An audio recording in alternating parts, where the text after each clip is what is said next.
सिद्धेभ्यः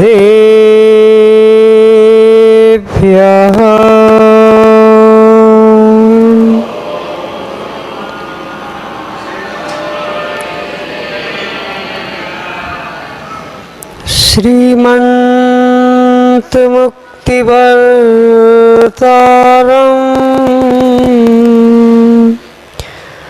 वृषभं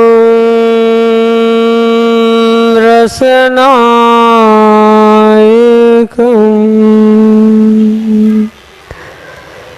धर्मतीर्थकरं ज्येष्ठम् वन्दे अनन्तगुणार्णवम्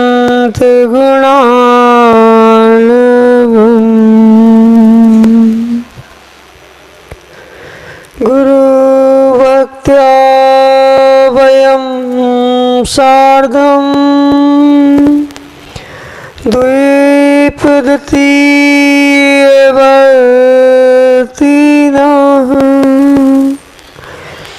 वन्दामहे त्रिसङ्ख्यो नवकोटिमुनीश्वरं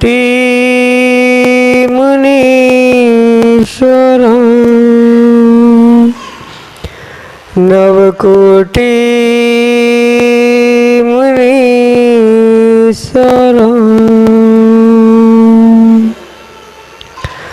नमो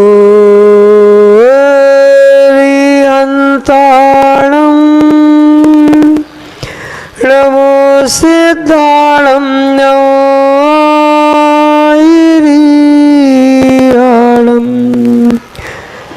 नमो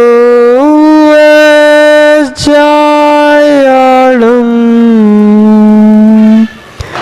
नमो लोये सर्वसाहुणम्।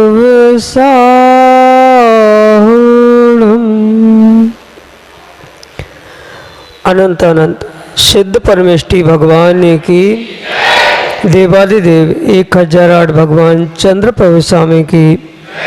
वर्तमान शासन नायक भगवान महावीर स्वामी की परम पूज्य आचार्य भगवान कुंद कुंद स्वामी की परम पूज्य आचार्य भगवंत गुरुवर विशुद्ध सागर जी मुनि महाराज जी की परम पूज्य आचार्य भगवान विद्याभूषण सन्मति सागर जी महाराज जी की परम पूज्य मुनिश्री सुप्रभ सागर जी महाराज जी की 3,9 करोड़ मुनिराजों की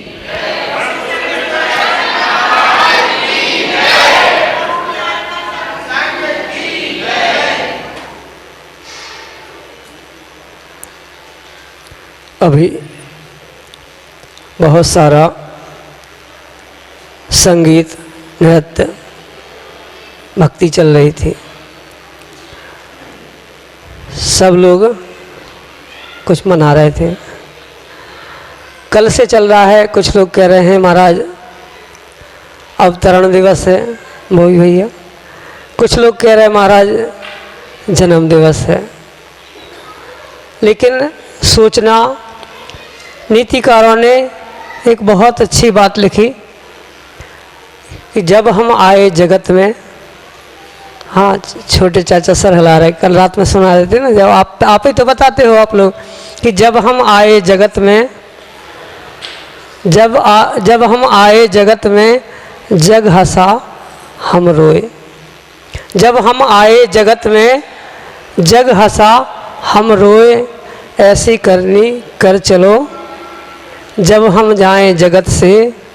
हम हंसे जग रोए, ऐसी करनी कर चलो। जब हम जाएं जगत से हम हंसे जग रोए। वास्तव में पंचम काल में जन्म लेना बहुत बड़े दुख की बात है। पंचम काल में जन्म लेना ही बहुत बड़े दुख की बात है, क्योंकि पंचम काल में जब भी जन्म होता है, पंचम काल में जब भी जन्म होता है वह मिथ्यात्व के साथ ही होता है। पंचम काल में जन्म मिथ्यात्व के साथ ही होता है, इसलिए पंचम काल में जन्म लेना बहुत बड़े दुख की बात है। लेकिन फिर भी सौभाग्य है। फिर भी सौभाग्य है कि हमें आचार्य भगवान जैसे गुरु मिले और उन्होंने हमें इस सतपथ पर लगा दिया। आज अनन्य उपकार है उन गुरुवर का जिन्होंने एक पत्थर को एक सामान्य जमीन पर बैठने वाले एक युवक को यहाँ पर बैठा दिया और गुरुवर का ऐसा ही आशीष प्राप्त होता रहा तो नियम से यहाँ बैठने वाला भी कभी वहाँ अवश्य बैठ जाएगा। समय बहुत हो गया है, 11 बज गए हैं। महाराज कह रहे मैं नहीं बोलने वाला हूँ, लेकिन महाराज का, बड़े महाराज का आशीष तो प्राप्त करना ही करना है। हमारा सौभाग्य है कि अनन्य उपकारी गुरुवर प्राप्त हुए। जब हम इस मोक्ष मार्ग की खोज कर रहे थे तो एक बार आगवानी हो रही थी आचार्य भगवान की। 2009 की बात है, जब महाराज की भी दीक्षा नहीं हुई थी, महाराज ब्रह्मचारी थे।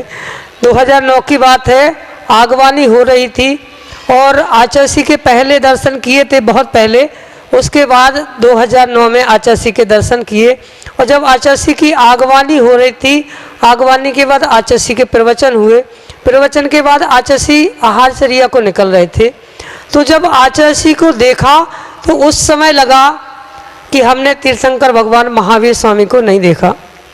लेकिन जब आचार्य भगवान को देखा, आचार्य भगवान मुद्रा लेके आहार के लिए जा रहे थे, पड़गाहन चल रहा था, उसी समय अंदर से एक आवाज आई कि तीर्थंकर महावीर भी ऐसे ही होंगे, ऐसे ही चर्या करते होंगे। और उसी दिन निर्णय कर लिया। खोज तो चल रही थी गुरु की, आचार्य भगवान विराग सागर जी से आशीर्वाद भी प्राप्त था, लेकिन खोज चल रही थी, दीक्षा लूँ तो कहाँ लूँ, विकल्प था थोड़ा सा। लेकिन उस दिन निर्णय कर लिया कि जब भी दीक्षा लूँगा तो आचार्य भगवान विशुद्ध सागर जी से ही लूँगा, क्योंकि ऐसे आचार्य हम सबका सौभाग्य है और मेरा परम अहोभाग्य है कि ऐसे आचार्य भगवान मिले। और उन्होंने इस पर्याय पर अनन्य उपकार किया कि इस निर्ग्रंथ वेश को प्रदान किया। अनन्य उपकारी वे जनक जननी भी हैं जिन्होंने इस मोक्ष मार्ग पर बढ़ने का आशीर्वाद प्रदान किया। और उनसे भी कई अनंत उपकार उन आचार्य भगवंत के हैं जिन्होंने ये निर्ग्रंथ दीक्षा प्रदान की, ये दिगंबर वेश प्रदान किया। ऐसे अनन्य उपकारी आचार्य भगवान के चरणों में, शाश्वत सिद्ध भूमि में विराजमान आचार्य भगवान के चरणों में यही भावना कि हे भगवान, जब भी, क्योंकि अब तुरंत अगले जन्म में तो सिद्ध बनना संभव नहीं है, लेकिन जब जब जन्म मिले आप जैसे ही गुरु हमें भव में मिले, जब तक कि हमें उस सिद्धत्व की प्राप्ति ना हो। और ऐसे ही गुरु भाई प्राप्त होते रहें जिन्होंने पग पग पर हमें संभाला है, संबल दिया है और मोक्ष मार्ग पर बढ़ने का एक अनूठा साहस प्रदान किया, एक सहारा प्रदान किया। ऐसे आचार्य भगवान के चरणों में और ऐसे गुरु भाइयों के चरणों में यही भावना कि हे भगवान, जब तक सिद्धत्व की प्राप्ति ना हो तब तक आपका भव में साथ प्राप्त होता रहे और आप जब भी सिद्ध बने, जहाँ से सिद्ध बने वहीं से हमें भी उस सिद्धत्व की प्राप्ति हो, जिससे, क्योंकि बाबा एक माही अनेक राजे, जहाँ राग तो रहता ही है, थोड़ा बहुत राग तो रहता ही है। जहाँ से आप सिद्ध हों वहीं से हम भी सिद्ध हों और अनंत काल तक साथ रहें और अनंत सुख को प्राप्त करते रहें। इसी भावना के साथ जय बोलिए परम पूज्य आचार्य भगवंत गुरुवर विशुद्ध सागर जी महाराज जी की।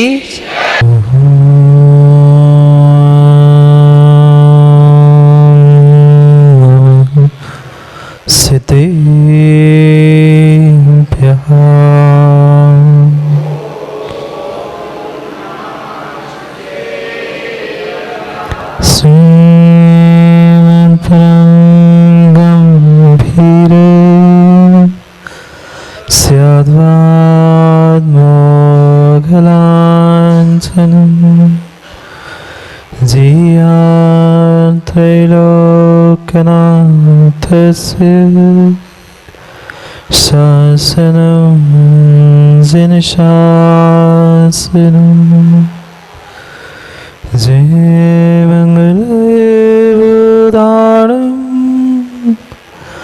विमलानम नानंदनसनमयारम तेलोयसेयाणम नमोसियासवसीताणम नमो हरियंताणम नमो सिद्धाणम नमो आयरियाणम नमो छायाणम नमो लोय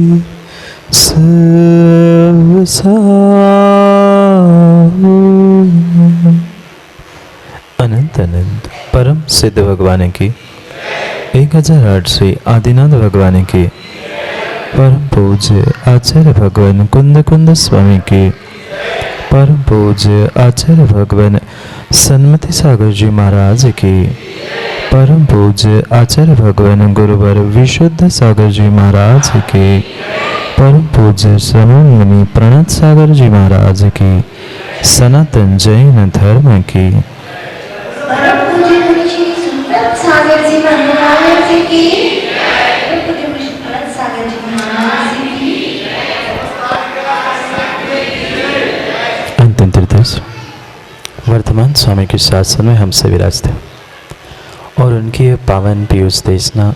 हम सभी के लिए परम उपकारी। अनादिकाल से हमारी आत्मा में जो जन्म जरा और मृत्यु रूपी रोग लगे उन रोगों का उपशमन करने वाली कोई परम औषधि है तो वह एकमात्र यह जनवाणी। भव्यात्माओं, समय हो गया और 9 महीने से जिसकी राह थी वह आज के दिन अवतरित भी हो गए। जो 9 महीने तक माँ ने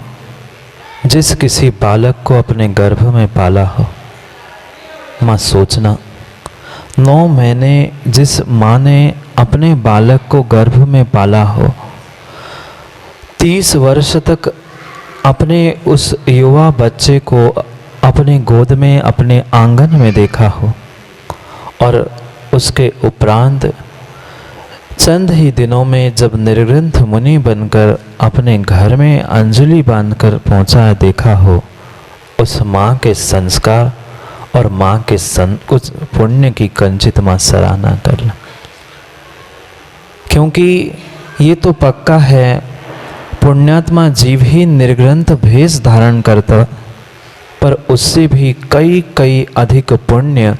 उन माँ बाप का होता है जिन्होंने अपने काम पुरुषार्थ से भी धर्म पुरुषार्थ और मोक्ष पुरुषार्थ को देने वाले ऐसे प्रणत सागर जैसे संत को जन्म दिया।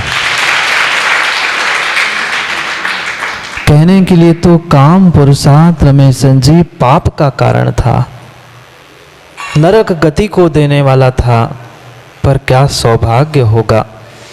और क्या सौभाग्य होगा उस माता पिता का जिन्होंने पाप करते करते भी शायद भगवान की कुछ आराधना या कुछ ऐसा सौभाग्य प्राप्त किया था कि निर्ग्रंथ साधु उनके घर में भविष्य का जन्म ले चुका था। वह सौभाग्य था कि आज के दिन उस ललितपुर नगर के उस नौहर कला ग्राम में उस बालक मनीष ने जन्म लिया। पर भले ही जन्म लिया था, पर शायद घर के, नगर के और समाज के किसी को पता नहीं था कि आज जिसने जन्म लिया है कभी वह इस जन्म जरा मृत्यु को नाश करने के लिए मोक्ष मार्ग पर भी चल पड़ेगा। समय तो बहुत हो ही चुका है, क्या करें, समय को भी समझना है। बस यही भावना है, जो आज का यह जन्मदिन आप मना रहे हो, अवतरण दिन आप मना रहे हो, वह जन्मदिन एक दिन किसका माँ जन्मदिन मनाने बैठे ना, जिनका जन्मदिन अवतरण दिन आज आप सभी मिलकर मना रहे थे, वह मात्र जन्मदिन नहीं हो, एक दिन ऐसा आए कि वह जन्मदिन अवतरण दिवस भी जन्म और अवतरण को नष्ट करने वाला जन्म कल्याण का रूप ले ले, तो वह बहुत बड़ा सौभाग्य हो जाए। और वह कौन सा, माता जी कह रही थी 44वां, बताते बताते माता जी रह गई, पर मैं ही कह देता हूँ, एक चौका नहीं। लोग एक चौका लगाते हैं तो आर्यन खुश हो जाते, मैंने चौका लगा लिया। चाहे ये चौका हो चाहे ये चौका हो, इन्होंने तो डबल चौके लगा लिए हैं ऐसे 44वें इस अवतरण दिवस पे। क्यों? क्योंकि ये जो चौथा गुणस्थान माता जी होता है, जो चौथा गुणस्थान होता है, वह इस संसार का छेद करने वाला होता है। क्योंकि जब तक अवृत सम्यक दृष्टि बनकर व्यक्ति देश जिन नहीं बनता, सम्यक का टिकट नहीं लेता, रिजर्वेशन नहीं करता, तब तक मोक्ष पक्का नहीं होता। और शायद यही कुछ कारण होगा कि एक नहीं, उन्होंने तो 2-2 टिकट खरीद लिए हैं कि एक, अगर ऐसा करते हैं ना आप लोग भी, बॉबी भैया